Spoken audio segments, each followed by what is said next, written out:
Merci, merci Jésus. Merci, merci Jésus de tout cœur. Merci, merci Jésus. Merci, merci Jésus. Merci, merci Jésus de tout cœur. Oh oui, merci, merci, merci, merci Jésus. Merci, merci Jésus. Merci, merci Jésus de tout cœur. Merci, merci Jésus. Merci, merci Jésus. Merci, merci Jésus de tout cœur. Nous t'élevons Jésus. Nous t'élevons Jésus. Nous t'élevons Jésus de tout cœur. Nous t'élevons Jésus. Nous t'élevons Jésus. Nous t'élevons Jésus de tout cœur. Seigneur notre Dieu, merci pour ta grâce encore. Seigneur, quelle joie d'être dans ta présence et de réaliser que tu es là, présent parmi nous, Seigneur. Comme nous l'avons chanté, Seigneur, merci pour le souffle de vie, merci pour la santé. Seigneur, merci pour tout ce que tu as fait pour nous. Si nous sommes encore rassemblés en ce lieu, Seigneur, c'est par ta grâce. Seigneur, tu nous as protégés des accidents, tu nous as protégés, Seigneur, de toutes choses. Seigneur, mon Dieu, nous te sommes infiniment reconnaissants, Seigneur, pour la protection. Pendant que nous venons, Seigneur, pour écouter, Seigneur, entendre ta parole, nous voulons ouvrir nos cœurs afin de recevoir de toi, Seigneur. Parle-nous, Seigneur Jésus-Christ. Nous ouvrons nos cœurs, Seigneur, que ta parole, Seigneur, puisse trouver une place dans nos cœurs, afin que, Seigneur, à la fin de ce service, nous puissions, Seigneur, notre Dieu, nous approcher encore plus près de toi, Père éternel. Que ton nom soit béni, que ton nom soit glorifié. Bénis chacun de nos pères éternels. C'est dans le haut nom, comme nous l'avons chanté, le précieux nom, le nom de Jésus que nous avons prié. Et le peuple de Dieu dit, au nom de Jésus. Au nom de Jésus. Au nom de Jésus. Alléluia. Alléluia. Que Dieu soit glorifié. Alléluia. Je bénis le Seigneur pour sa grâce, pour sa miséricorde. Je rends grâce à Dieu pour son serviteur, pasteur Yannick, qui fait un travail exceptionnel ici à Hochelaga. Je rends grâce à Dieu pour nos pasteurs, pasteur Kaouzi, pour pasteur Luc. Je rends grâce à Dieu pour pasteur Serge, pasteur Jean-Yves, pasteur Lionel et pour pasteur Graham, pasteur Benji. Et Dieu nous a bénis avec ses serviteurs et nous sommes infiniment reconnaissants. Alléluia. Et nous allons lire une écriture aujourd'hui dans le livre, juste un instant, dans le livre de Juges. Nous allons lire dans le livre de Juges, chapitre 6, versets 11 à 18. J'aurai besoin d'un lecteur pour m'aider dans la lecture. C'est une histoire que vous connaissez tous, ça parle de Gédéon. Juges, chapitre 6, versets 11 à 18.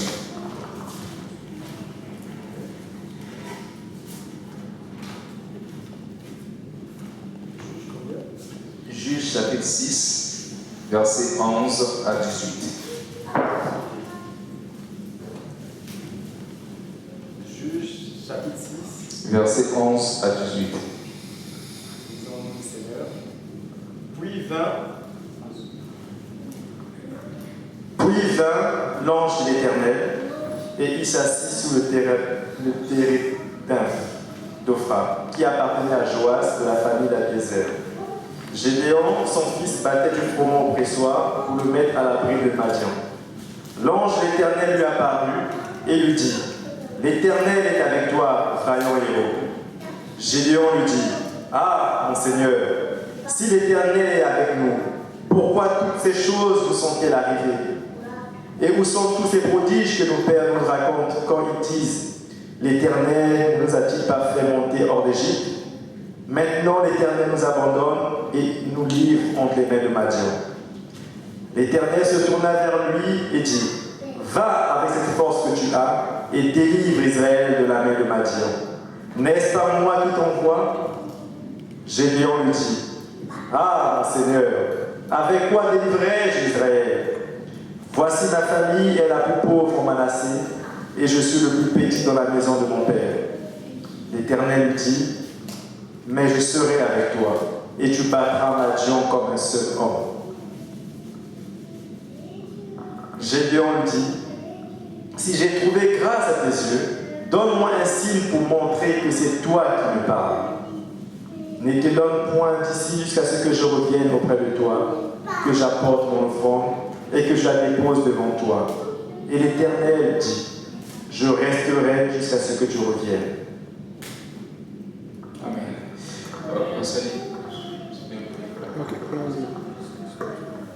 Seigneur Jésus, merci pour ta grâce, merci pour ta bonté. Nous prions, Seigneur, que tu nous touches, Seigneur. Nous avons fait tous ces efforts pour venir, pour entendre de ta part, Seigneur. Je t'en supplie, parle à nos cœurs, parle à nos esprits, Seigneur, parle à nous et que nous fassions ta volonté au nom de Jésus. Que tout le monde dise au nom de Jésus. Au nom de Jésus. Amen. Au nom de Jésus. C'est un passage que nous connaissons tous, Juge, chapitre 6, versets 11 à 18. Et avec l'aide du Seigneur, j'ai parlé sur un message qui s'intitule « Qui es-tu » Qui es-tu? Et c'est sur ce message que je vais partager ce soir. Qui es-tu? Et le Seigneur va nous aider. Le Seigneur va nous aider. Et je sais que le Seigneur va nous aider au nom de Jésus. Donc, nous avons lu dans Juge chapitre 6, nous connaissons toute cette histoire, verset 11 à verset 18. Et nous connaissons tous le livre de Juge et comment le peuple d'Israël était affligé, était combattu et ils ont crié à Dieu. Et Dieu, à chaque fois que son peuple criait à lui, Dieu leur envoyait un juge pour venir les délivrer. Et là, dans le verset que nous avons lu, dans Juge chapitre 6, verset 11 à 18, la Bible dit que l'ange de l'Éternel apparut et il dit, l'Éternel est avec toi, vaillant héros. Donc l'ange de l'Éternel apparaît et il parle à Gédéon. Il lui dit, l'Éternel est avec toi, vaillant héros. Et Gédéon dit, ah mon Seigneur, si l'Éternel est avec nous, pourquoi toutes ces choses nous sont-elles arrivées? Où sont les prodiges que nos pères nous racontent quand ils disent l'Éternel ne nous a-t-il pas fait monter hors d'Égypte? L'ange de l'Éternel lui a dit, vaillant héros, l'Éternel est avec toi. Donc nous allons parler sur qui es-tu, ou bien sur qui es-tu. Aujourd'hui, vous savez, quand vous allez quelque part, quand on te pose cette question, qui es-tu? Tu donnes ton nom, tu donnes ton prénom. Cette question est posée simplement pour t'identifier. C'est comme une identité. C'est comme quand tu voyages, quand tu vas dans un autre pays, tu as besoin d'un passeport. Un passeport, c'est un document qui t'identifie. Dans ton passeport, il y a ton nom, il y a ton prénom, il y a aussi tes empreintes. Et tu ne peux pas voyager dans un autre pays si tu n'as pas ton passeport. On va toujours te demander un passeport, ou bien quand vous allez dans certaines administrations, ici même à Montréal, on demande toujours la pièce d'identité. Soit on te demande ta RAMQ, on te demande un permis. C'est un document qui t'identifie parce qu'il y a ton nom, il y a ton prénom. Et le passeport aussi, c'est un document qui t'identifie parce qu'il y a tes empreintes, il y a ton nom et il y a ton prénom. Mais non, qui es-tu? Qui sommes-nous? Qui sommes-nous? Ça, c'est une question que nous devons nous poser. Qui suis-je? Qui es-tu? Est-ce que tu es un chrétien? Ou est-ce que tu es un chrétien à l'église et un non-chrétien à la maison? Qui es-tu réellement? Vous savez, dans la Bible, Jean-Baptiste savait qui il était. Si nous lisons dans Jean chapitre 1, verset 19 à 24, si quelqu'un peut m'aider dans la lecture, Jean chapitre 1, verset 19 à 24, on lui a posé la question. On lui a dit, qui es-tu? Jean chapitre 1, verset 19 à 24. Amen. On dit ceci. Jean chapitre 1, verset 19. Pilate fit une inscription qu'il plaça sur la croix et qui était... Jean chapitre 1, Ah, verset 19 à 24.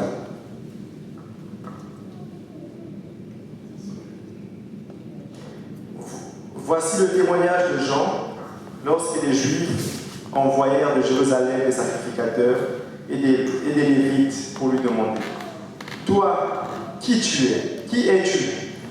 Il déclara, et ne le nia point, il déclara qu'il n'était pas le Messie.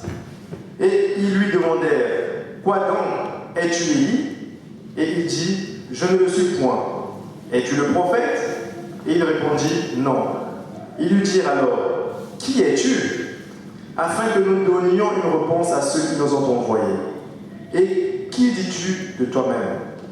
Moi, dit-il, je suis la voix de celui qui crie dans le désert: Aplanissez le chemin du Seigneur, comme a dit Isaïe le prophète. Amen.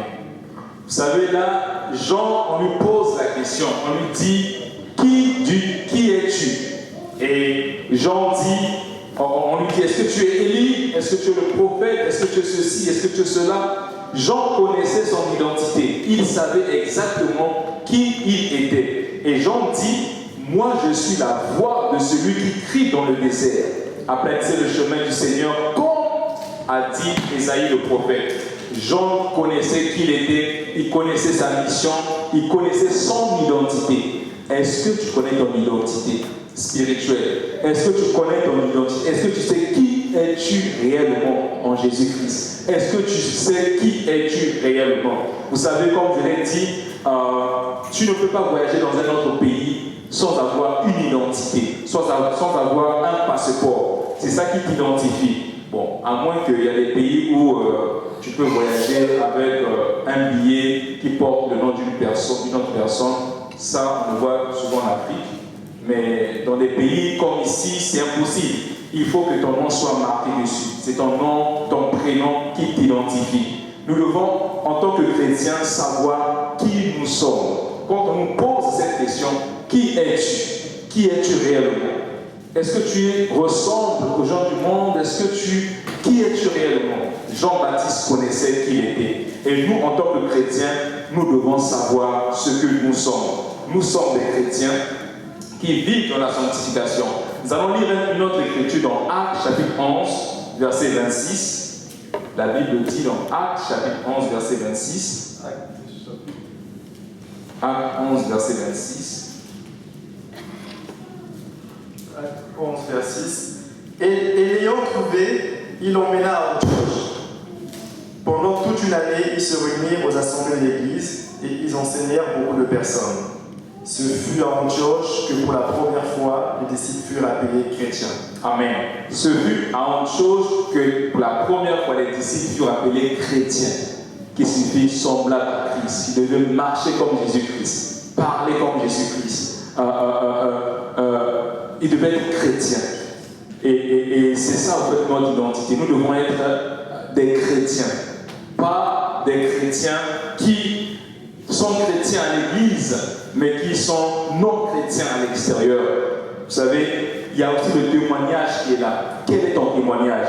Quand des gens qui sont au travail avec toi, quand tu es au travail, comment tu te comportes au travail? Quel est ton témoignage? Vous savez, aujourd'hui, il y a des chrétiens qui ont un très mauvais témoignage, à tel point que ils ont un mauvais témoignage, ce qui fait que beaucoup, parfois, des membres de leur famille ne veulent pas croire au Seigneur parce que, à cause de leur témoignage. Nous devons avoir un bon témoignage. Nous devons avoir un bon témoignage. Les gens nous observent. Les gens nous observent. Notre témoignage, nous devons avoir un très très bon témoignage. On ne doit pas simplement être chrétien à l'église. Et quand on sort de l'église, on est plus chrétien. On doit être chrétien à l'église, chrétien à la maison. Alléluia. Et aussi au niveau de l'habillement.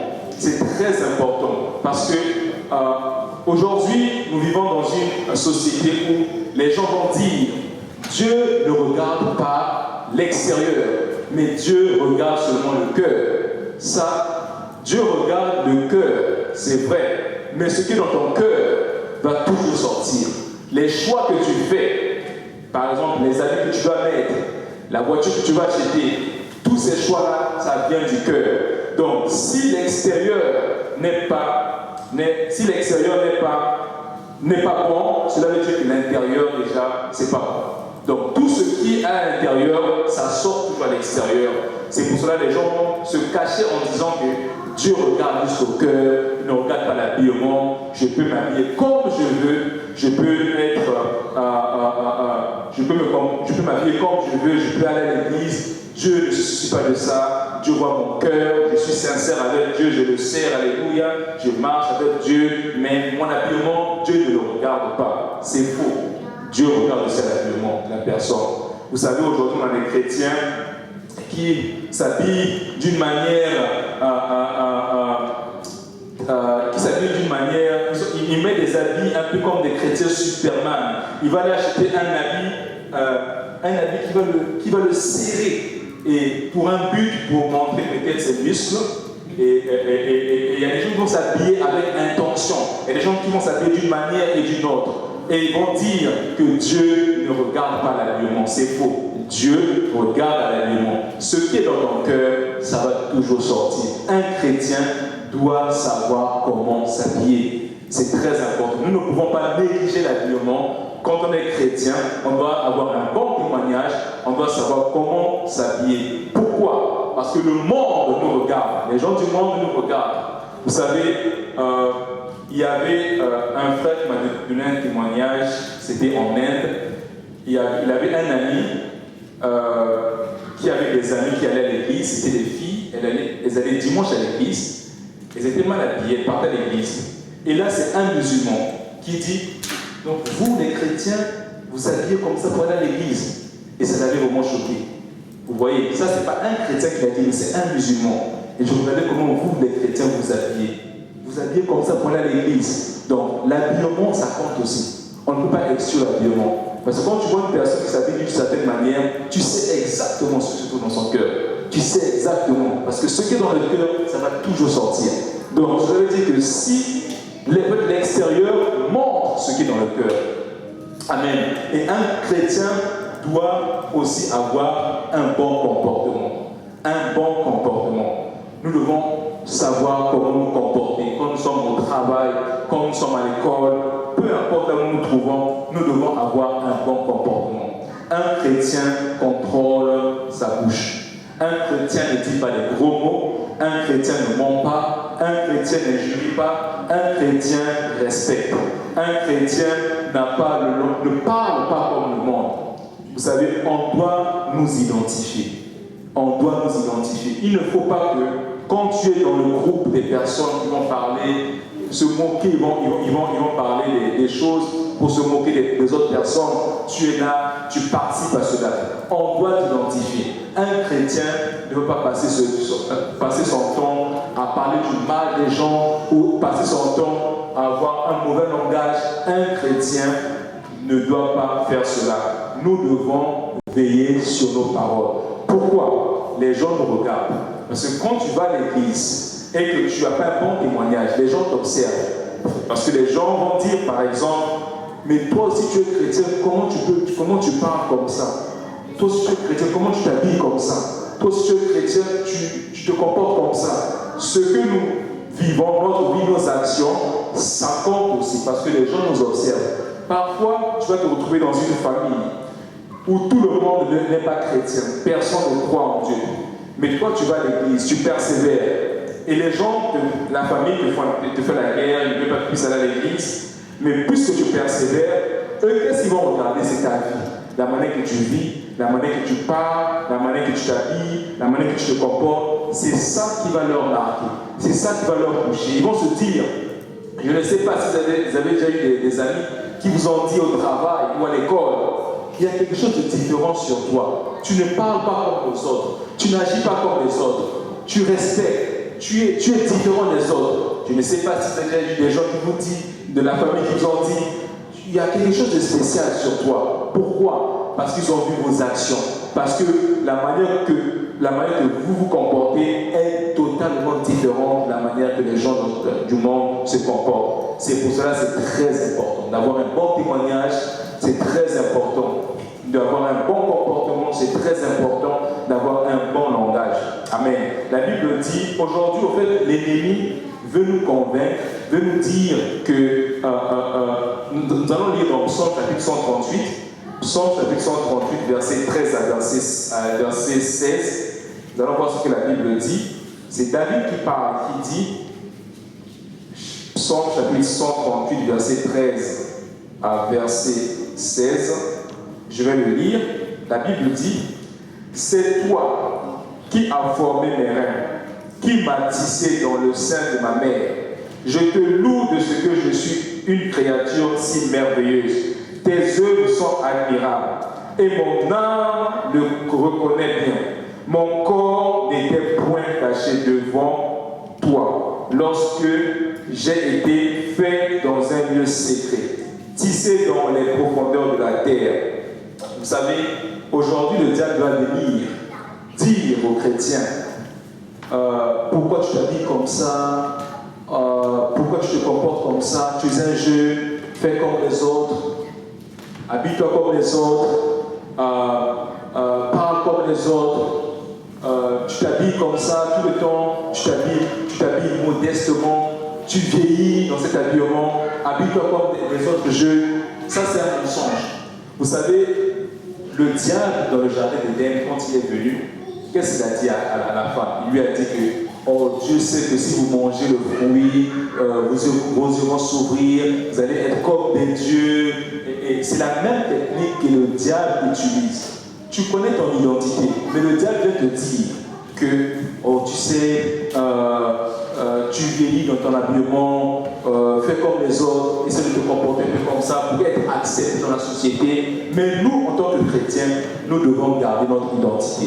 David a dit, je suis une créature qui est si merveilleuse. Tes œuvres sont admirables. Mon âme le connaît bien.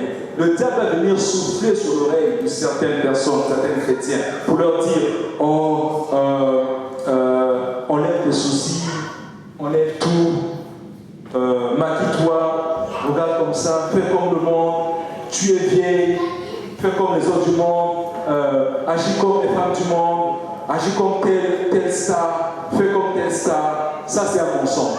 La Bible dit encore, David dit, je suis une créature si merveilleuse. Dieu ne s'est pas trompé quand il nous a créés et nous a laissé des sourcils. Tout ce que Dieu a créé en nous est bon. Et le diable vient pour faire quoi? Pour détourner cela. Il vient pour nous dire que ce que nous ne sommes pas réellement ça. Donc nous devons nous conformer au monde, nous devons faire comme les autres qui sont dans le monde. Mais en tant que chrétiens, nous devons garder notre identité. Nous devons savoir qui nous sommes réellement. Amen. Cette question, qui es-tu réellement? Est-ce que tu es un chrétien qui est vert?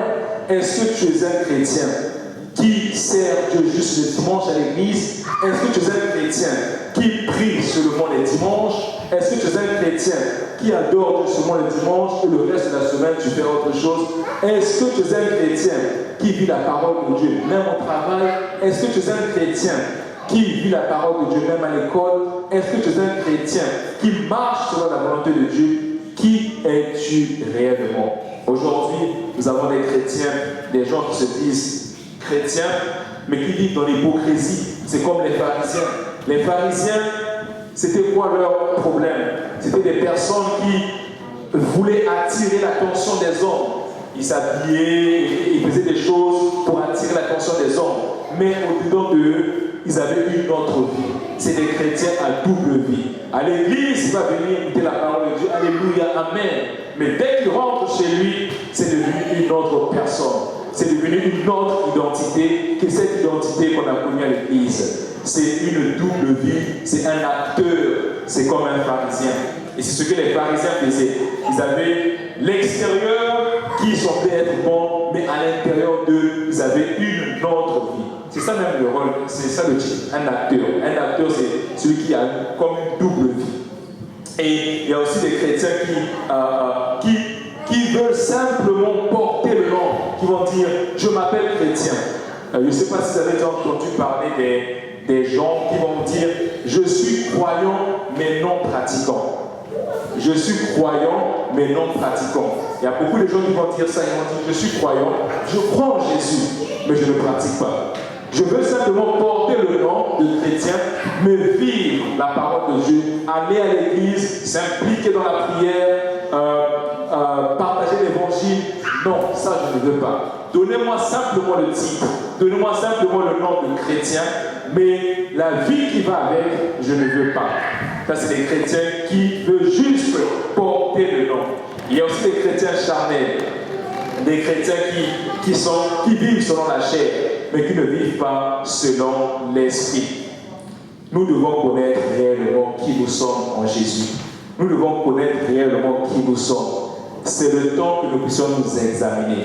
Seigneur, est-ce que je marche selon ta volonté? Est-ce que je suis un chrétien ninja, un acteur qui vient simplement à l'église écouter la parole de Dieu et à l'extérieur je fais autre chose? Ou est-ce que je suis vrai devant toi? Est-ce que je suis réellement vrai devant toi, Seigneur? Ou est-ce que j'ai une double vie? Est-ce que je mène une vie qui te plaît? Est-ce que je parle comme toi tu veux que je puisse parler? Est-ce que ma manière de parler te plaît? Est-ce que mon comportement te plaît, Seigneur? Est-ce que mon habillement te plaît? Est-ce que mon témoignage te plaît? Qui es-tu réellement? Nous devons nous examiner. Nous devons nous examiner. Vous savez, aujourd'hui, les chrétiens, aujourd'hui, on vit dans un monde où les chrétiens n'aiment pas qu'on puisse, certains chrétiens n'aiment pas qu'on puisse leur dire la vérité. Les gens aiment entendre des paroles qui leur font plaisir. C'est un peu comme au temps de Jérémie. Au temps de Jérémie, il y a eu des personnes qui sont allées vers Jérémie, qui ont dit à Jérémie, va consulter l'Éternel de notre part. Et tout ce que Dieu va te dire, nous allons le faire. Et quand Jérémie allait consulter l'Éternel, Dieu lui a donné des instructions. Quand il a donné ces instructions au peuple, le peuple n'a pas obéi. Le peuple a dit que l'Éternel ne t'a pas parlé, Jérémie. Nous avons aujourd'hui ce type de chrétiens qui veulent simplement entendre seulement ce qui va leur faire plaisir. Ils veulent simplement entendre des paroles qui vont leur réjouir. Mais c'est des chrétiens qui ne veulent pas vivre dans la repentance. Quand on parle de la repentance, non, ça c'est pour le temps de Pierre, ça c'est pour le temps de Paul, ça c'est pour le temps des apôtres.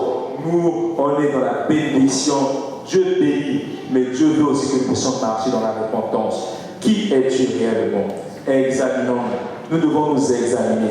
Quand il y a quelque chose qui ne va pas, nous devons faire un stop et dire, Seigneur, il y a quelque chose qui ne va pas. Montre-moi réellement qui je suis. David avait fait cette prière en disant, Seigneur, sonde mon cœur et connais-moi. Seigneur, crée en moi un cœur pur. Crée en moi un cœur pur.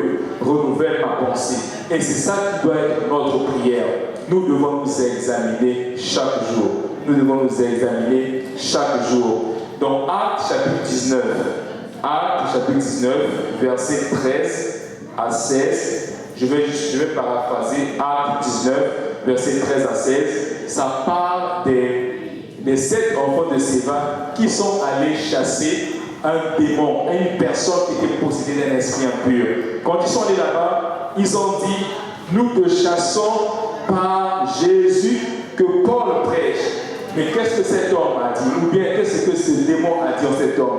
Il a dit, Jésus je connais, Paul je connais, mais vous, qui êtes-vous? Qui êtes-vous? C'est ce que l'esprit qui était en cet homme a dit. Il a dit, qui êtes-vous réellement? Qui êtes-vous? Et la Bible dit que cet homme s'est levé et il a frappé ces 7 enfants de Séva. Il les a frappés, ils ont fui de ce lieu.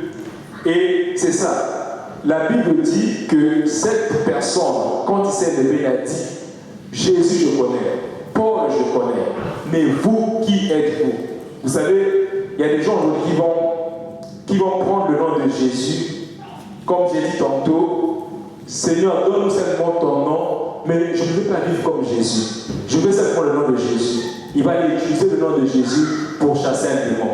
Mais le démon sait qui est Jésus. Le démon, il sait exactement si tu es faux ou tu es vrai. Le monde spirituel le sait. Nous, on peut vivre d'une manière, on peut vivre d'une manière, cacher notre vie, vivre comme une hypocrite, mais le diable sait si nous sommes vrais ou faux. Dieu le sait si nous sommes vrais ou nous sommes faux. Même si on le cache devant les frères et sœurs, des amis, on a une double vie. Le diable le sait. Il sait si tu es faux ou si tu es vrai. Mais ce que nous devons faire, nous ne devons pas avoir cette attitude. Nous devons prier et crier à Dieu, Seigneur, change-moi. Seigneur, montre-moi ce que je suis. Seigneur, il y a ça qui ne va pas. Viens, délivre-moi, crée en moi un cœur pur. Nous ne devons pas jouer un double rôle. Par exemple, tu es chrétien à l'église et dès que tu quittes l'église, tu n'es plus chrétien. Et tu vas aller chasser un démon. Le démon sait que il sait si tu es sérieux ou pas sérieux. Il sait qui tu es exactement. Cet esprit, il a dit à ces 7 enfants que Paul, je connais, Jésus, je connais, mais vous, qui êtes-vous? C'est très important de connaître son identité en Jésus, de connaître qui nous sommes réellement en Jésus. Nous allons lire une écriture dans Job, chapitre 1, verset 1 à 7. Et ça, c'est un témoignage que Dieu a donné pour Job. Job, chapitre 1, verset 1 à 7. Je vais aussi paraphraser. La Bible dit, Job était un homme intègre, craignant Dieu et se détournant du mal. Et la Bible dit, quand les fils de Dieu sont venus se présenter, Satan est aussi venu. Et Dieu, qu'est-ce qu'il dit à Satan? Il lui dit, est-ce que tu as vu mon serviteur, Job? Il n'y a personne comme lui, un homme intègre qui craint Dieu et qui se détourne du mal. Et Satan, qu'est-ce qu'il dit? Oh, c'est parce que tu l'as béni, c'est parce que tu lui as donné ceci, c'est parce que tu lui as donné ceci, cela, c'est à cause de ça qu'il te craint, c'est à cause de ça qu'il t'aime. Mais hors de simplement ces choses, tu vas voir que Job va te le dire. Nous connaissons toute cette histoire. Mais ce que je vais attirer notre attention ce soir, c'est sur ce que Dieu a dit de Job. Quand Dieu te voit aller à l'église, qu'est-ce que Dieu dit de toi? Est-ce que Dieu te voit et dit, waouh, ça c'est mon fils Saint-Christ, je suis fier de lui? Est-ce que Dieu peut dire la même chose de toi comme il a dit à Job? Est-ce que Dieu peut dire la même chose de toi comme il a dit à Job? Est-ce que Dieu peut dire à Satan aujourd'hui, ça c'est ma fille Rogéline, je suis fier d'elle, il n'y a personne comme elle, je suis dans son quartier là où elle est, c'est ma fille, elle me sert, elle me craint. Qu'est-ce que Dieu dit de toi? Est-ce que tu as ce témoignage? Est-ce que tu vis selon la volonté de Dieu? Est-ce que Dieu peut dire de toi comme il a dit à Job? Est-ce que Dieu peut témoigner, peut parler de toi comme il a parlé pour Job? Comme il a dit à Job, as-tu remarqué? Est-ce que Dieu peut dire, as-tu remarqué ma servante, peu importe, maman Bibiane? Est-ce que Dieu peut dire, as-tu remarqué ma servante, mon serviteur, frère Gauthier? Est-ce que Dieu peut le dire pour toi? Nous devons nous examiner. Dieu a dit, voici mon serviteur Job. Il n'y a personne comme lui, un homme craignant Dieu et se détournant du mal. Dans Matthieu chapitre 7, versets 15 à 23, nous allons le lire rapidement. Matthieu chapitre 7, versets 15 à 23. La Bible parle de... on va le lire. Matthieu chapitre 15...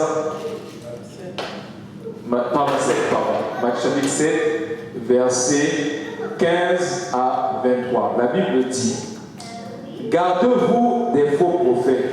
Ils viennent à vous en vêtements de brebis, mais au-dedans, ce sont des loups ravisseurs.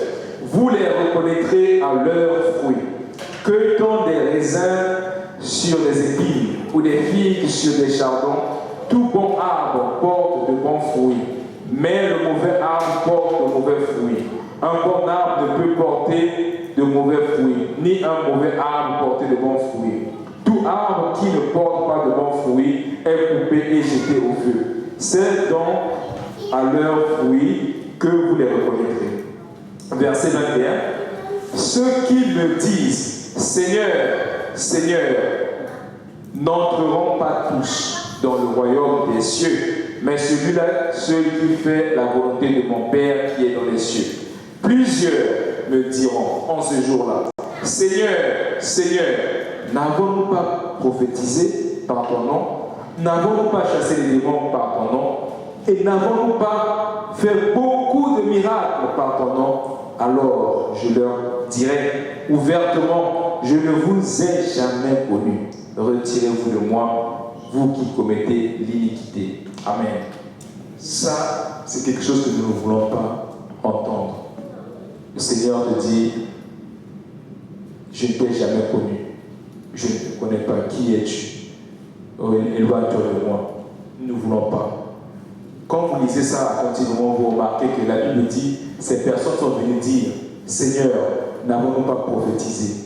N'avons-nous pas fait des miracles? N'avons-nous pas guéri les malades? Je vais peut-être choquer une personne ce soir. Tu peux prophétiser, aller guérir les malades, mourir, aller en enfer. C'est vrai, ces personnes, ils ont fait des miracles. Ils ont prophétisé. Mais Jésus leur a dit, je ne vous connais pas. Pourquoi? Parce qu'ils vivaient dans l'iniquité. Il dit, vous qui retirez-vous de moi, vous qui commettez l'iniquité. Ils vont faire des miracles. Je ne dis pas que les miracles, ce n'est pas biblique, c'est biblique. Guérir les malades, c'est biblique. Mais ces personnes faisaient ces miracles, guérissaient les malades, faisaient toutes ces choses, mais vivaient dans l'iniquité, dans le péché. Et Jésus leur a dit, je ne vous ai jamais connu. Donc tu peux faire des miracles, tu peux aller guérir un malade, aller faire des miracles, beaucoup de miracles, et finir en enfer. C'est biblique.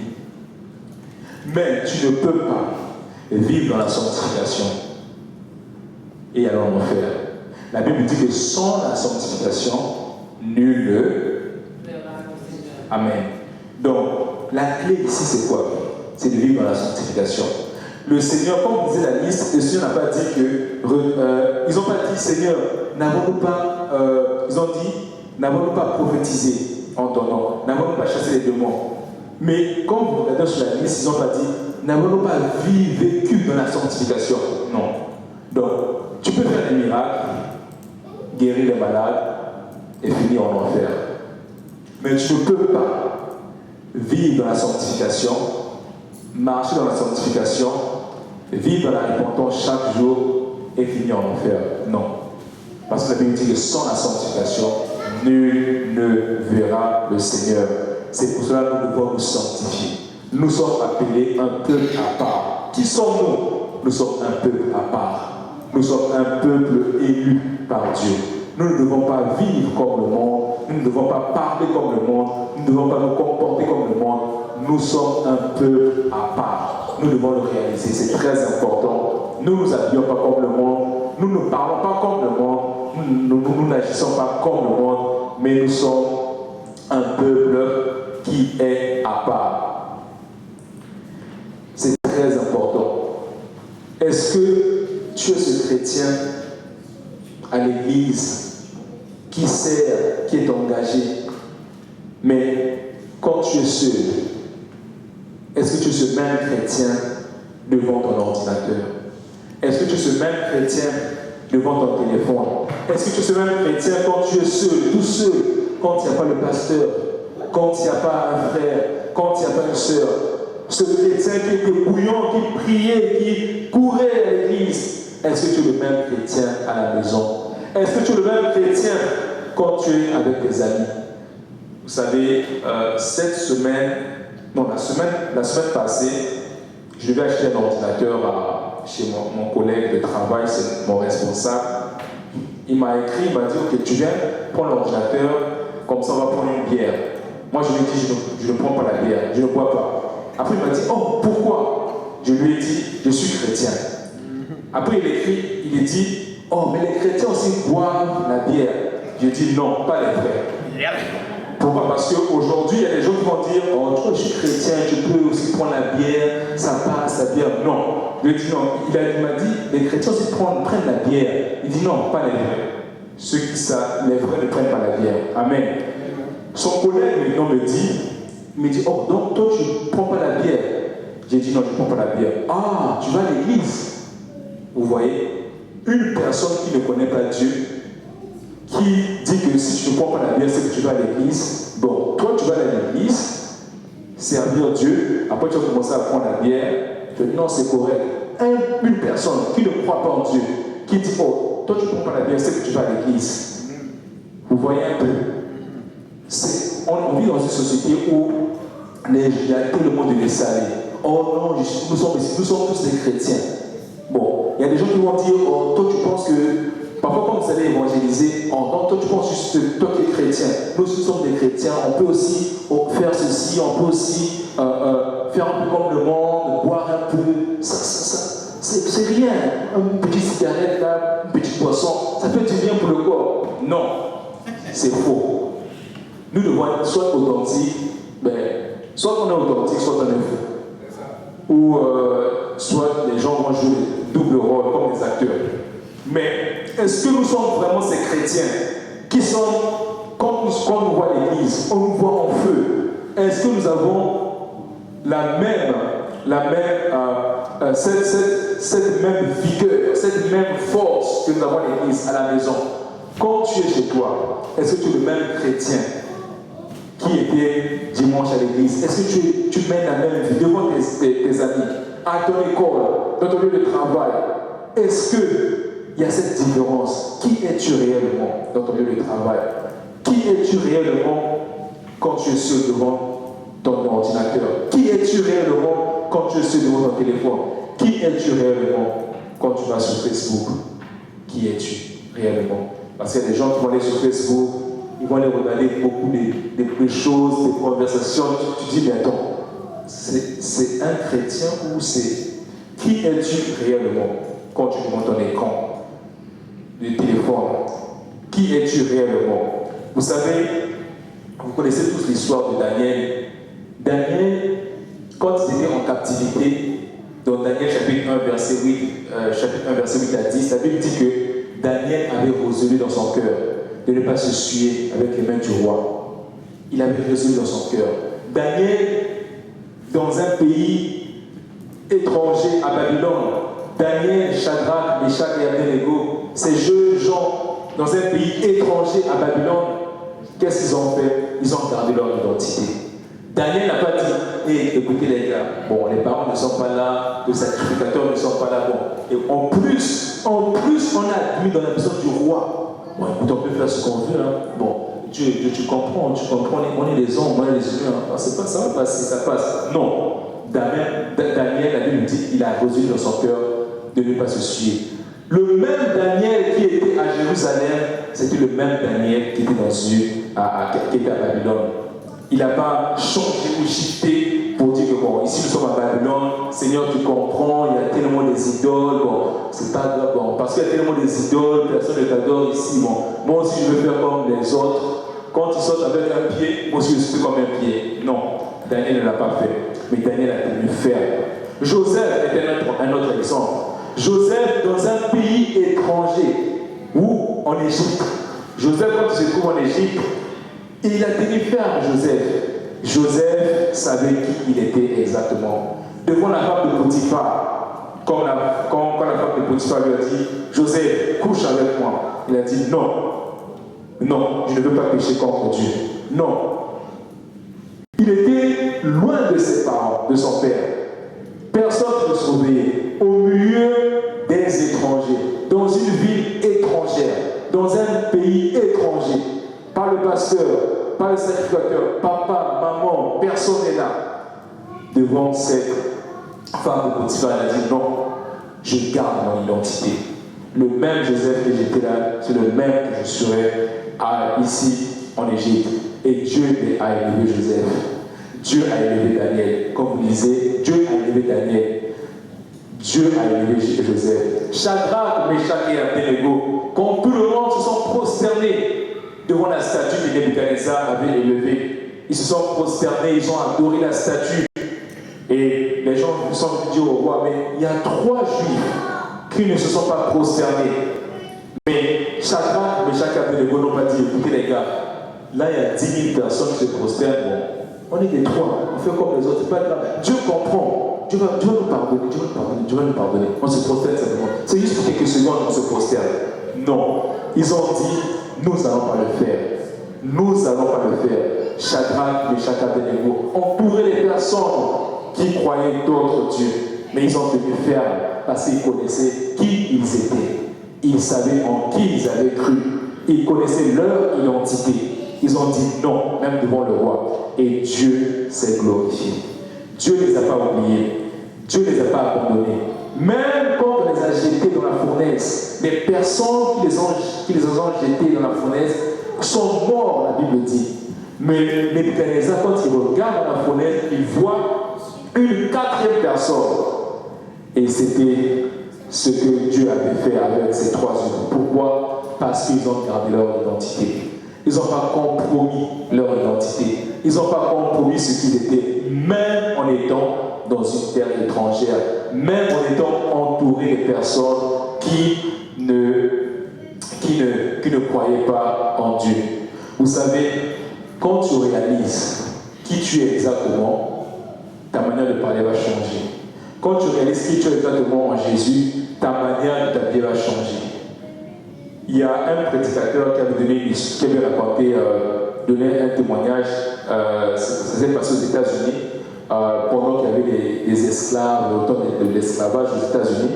Il disait que quand on a fait venir les esclaves de l'Afrique, passés par le Sénégal, et ils sont arrivés aux États-Unis, et il dit, parmi tous les esclaves que vous voyez, il y avait un esclave qui se comportait différemment des autres esclaves.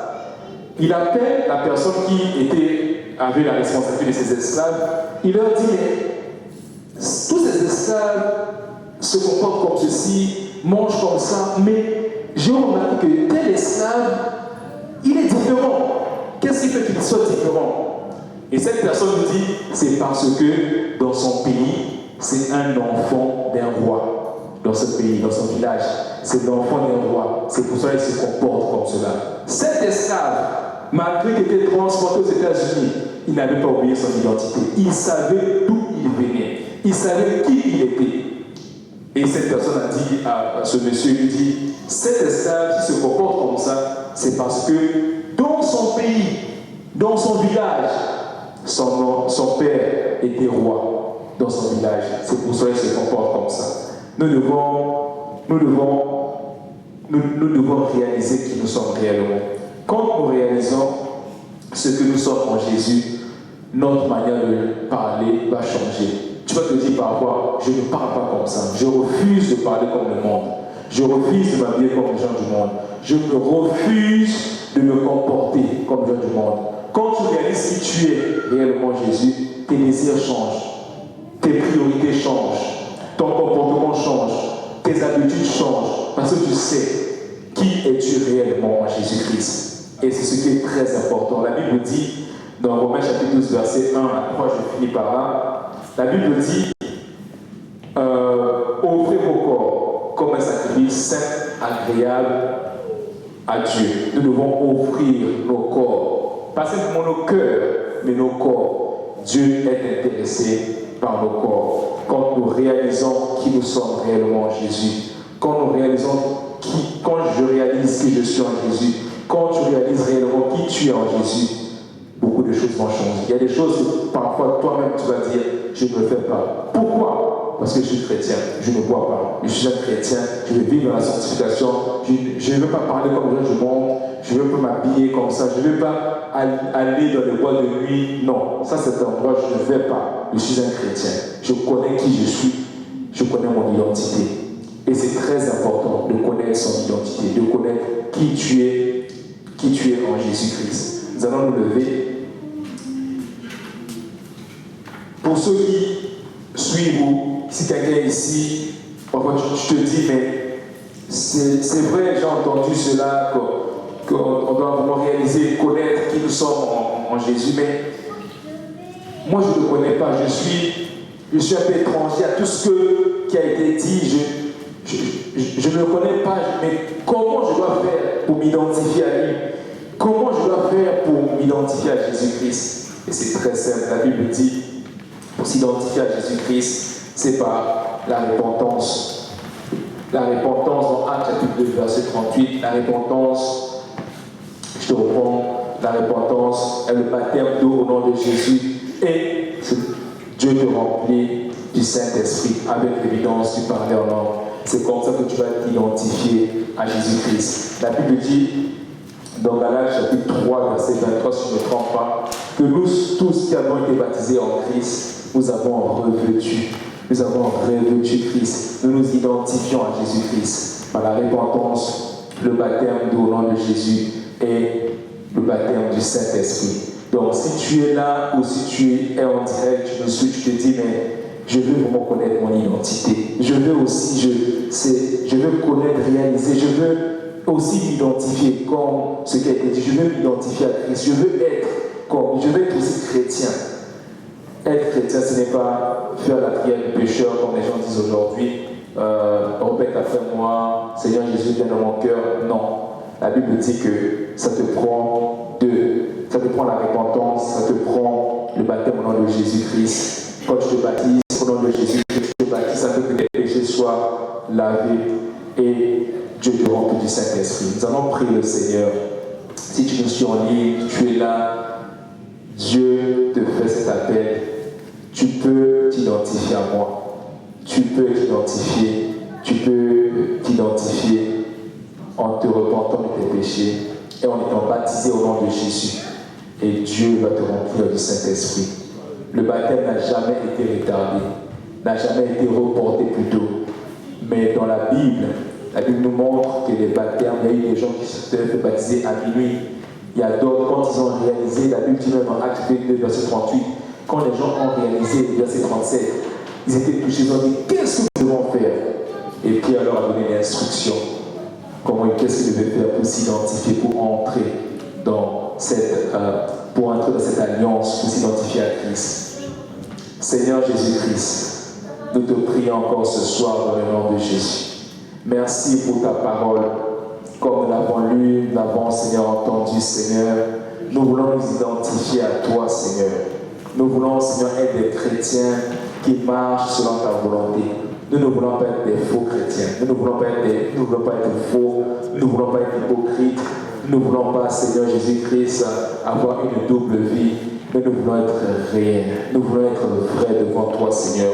Nous ne voulons rien te cacher, Seigneur. Tu nous connais plus que nous-mêmes. Seigneur, comme David avait prié, il a dit, Seigneur, crée en moi un cœur pur. Ce soir, nous te prions, Seigneur, crée en nous un cœur pur. Aide-nous à réaliser qui nous sommes en toi, Seigneur Jésus-Christ. Et quand nous réalisons cela, notre vie change, notre manière de parler change, notre manière de s'habiller, nos attitudes, nos comportements, ça change. Seigneur, aide-nous. Pardonne-nous, Seigneur Jésus-Christ, si toutefois nous avons, Seigneur, été zélés quand nous étions à l'église et dans nos lieux de travail, nous avons vécu comme le reste du monde. Seigneur, pardon. Nous voulons être des chrétiens à l'église comme à la maison. Peu importe là où nous partons, Seigneur, nous voulons être chrétiens. Même quand nous voyageons dans un pays étranger, dans un pays où on adore les idoles, nous voulons garder notre identité. Nous voulons garder notre identité. Seigneur, aide-nous à réaliser cela. Merci pour ta grâce. Tu bénis encore mes frères et sœurs. Tu bénis ceux qui ont suivi en vie, Père éternel. Que toute la gloire te revienne. Et le peuple de Dieu dit au nom de Jésus. Au nom de Jésus. Au nom de Jésus. Que Dieu vous bénisse.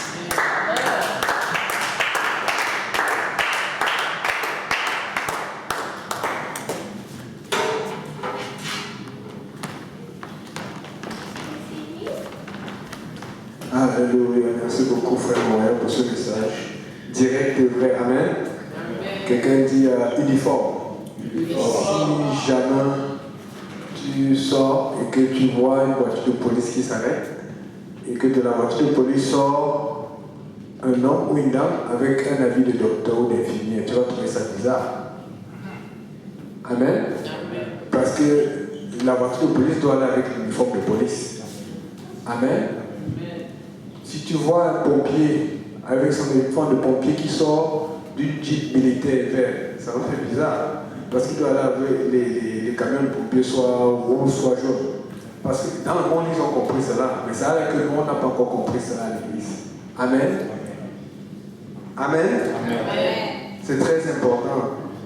Quand tu vas en guerre, bon, pas nécessairement que tu sois du côté de la Russie ou de l'Ukraine, mais vous allez les voir, chacun a son uniforme. Et puis ils vont mettre les couleurs de leur pays pour que tu les reconnaisses. Je sais qu'il y a des espions qui vont faire la confusion, mais nous les chrétiens ne sommes pas espions. Nous on présente notre uniforme. Amen.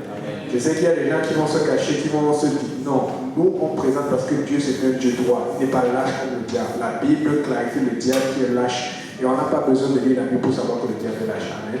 On le voit tous les jours ici à Hochelaga, ce qui nous fait subir, c'est un lâche. Mais Dieu n'est pas lâche. Amen. Et si donc Dieu n'est pas lâche, pourquoi on va être lâche? Pourquoi on ne veut pas affirmer qui nous sommes? Pourquoi on ne veut pas affirmer notre croyance? Pourquoi on veut toujours que les gens... Pourquoi les gens doivent penser que les chrétiens boivent l'alcool? Parce qu'il y a tellement de gens qui, je vous dis, qui sont dans les églises, qui ont peur de leur prêcher que l'alcool n'est pas bon pour les chrétiens, ou que ce n'est pas biblique, mais qui font cela en catimini. Ça, c'est l'hypocrisie. Amen. Il faut qu'on se mette du côté de Dieu. Amen. Il faut qu'on se mette du côté de Dieu. Nous devons avoir un témoignage. Et pour finir, ce verset que le pasteur nous avons partagé dans Isaïe 4 qui dit en ce jour-là, cette femme saisiront un seul homme et diront, nous mangerons notre pain et nous vêtirons nos vêtements, seulement nous portons ton nom et fais saucer notre propre. Et quand on dit 7, c'est parce qu'on sait qu'il y a souvent une référence aux 7 églises, le 7 des chiffres de Dieu, donc fait qu'on peut montrer par là que l'église, l'épouse de Christ, l'église de la fin des temps va tout faire pour être avec le Christ. Et c'est ce qui se passe en ce moment. Mais ce qui se passe aussi, comme dans cette prophétie, c'est qu'il dit nous mangerons notre pain. C'est-à-dire que nous n'allons pas manger le pain que tu nous donnes, nous n'allons pas manger ta parole, ce que tu nous enseignes, nous allons avoir notre parole à nous. Nous porterons nos vêtements, nous n'allons pas avoir les vêtements de policiers quand nous sommes policiers, nous n'allons pas avoir les vêtements de pompiers quand nous sommes pompiers, nous allons porter n'importe quel vêtement, même si on nous identifie de l'hôpital, même si on est policier, même si on nous identifie de chez les pompiers, même si on est des soldats, ce n'est pas grave. Et ça dit ici, faites seulement porter ton nom. Et regardez, vous n'avez pas trouvé ça bizarre? Toutes les églises prêchent le nom de Jésus-Christ, que ce soit presbytérien, que ce soit catholique, toutes les églises prêchent le nom de Jésus-Christ. Mais malheureusement, le Seigneur le dit, ce n'est pas nous qui le disons, ce n'est pas tous ceux qui me disent Seigneur, Seigneur, parce que ce qu'il a dit va arriver. Beaucoup de gens vont se retrouver, vont dire, mais Seigneur, on parlait de toi, on criait, mais ça ne suffit pas. Il faut que l'exemple, il faut que la vie, il faut que la consécration suive. Amen. Avant que le frère Saint-Just vienne prier pour conclure, on va prier pour Nathanaël qui ne se sent pas bien. On va élever la voix. Prions Dieu. Seigneur Jésus, nous venons te remettre ces enfants, Seigneur. Nous venons te remettre tous nos enfants en général, Seigneur Jésus, Père éternel. Nous voulons crier le sang de Jésus, un nom de protection fort, un nom de protection angélique par rapport à ces enfants, pour ceux qui sont malades ici, que ce soit dans ce service, que ce soit en ligne, Seigneur, que ce soit ceux qui vont suivre ce service plus tard. Père éternel, nous implorons ta grâce. Père éternel, nous implorons ta bonté, Seigneur. Nous voulons te représenter. Nous voulons, Seigneur Jésus, qu'on connaisse, Seigneur, que nous croyons à la guérison miraculeuse, à la guérison qui vient évidemment. Seigneur, nous ne refusons pas de médecin. Nous ne commençons pas le médecin, celui qui a créé chaque médecin. Éternel, le Seigneur Jésus-Christ. Seigneur, je vous supplie, manifeste ta présence dans ce lieu, Papa, et tous ceux qui l'ont, touche-le, Papa, tous sa famille, Seigneur, et que cette étude que nous avons par rapport à sa santé disparaisse ici, maintenant avec force et puissance et autorité dans le nom de Jésus. Éternel, ta grâce soit sur nous, que ta main soit avec nous, et à la suite de ce service, au nom de Jésus. Que tout le monde dise au nom de Jésus. Au nom de Jésus. Le frère Saint-Just va venir pour conclure, et puis tout le nom.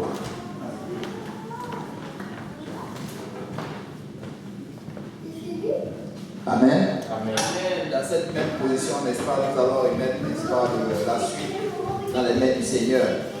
Il est toujours recommandé de prier. Donc, nous allons garder cette position et, n'est-ce pas, inviter la présence du Seigneur dans la fraternité qui va suivre tout à l'heure. Amen. Amen. Prions le Seigneur. Papa, nous te bénissons, nous te rendons grâce encore une fois, Papa, pour cette opportunité que tu nous as donnée, Seigneur, de parler de ta part, Seigneur, de te rassembler, Papa, en ton Saint-Nom, Seigneur, car là où 2 ou 3 se rassemblent en ton nom, tu es présent. Et nous savons que ce soir, tu as été présent. Là où ton esprit est la liberté aussi, éternel Dieu de gloire. Nous repartons de celui avec la liberté, Seigneur. Nous repartons de ce lieu, Seigneur, tous ceux qui ont entendu ce message de gloire, qui va être mis à quelque place que ce soit, Seigneur, reçois au nom puissant de Jésus-Christ la paix, la joie, Seigneur. Je te prie maintenant, Seigneur, que tu bénisses les mains qui ont fait ce repas, Seigneur.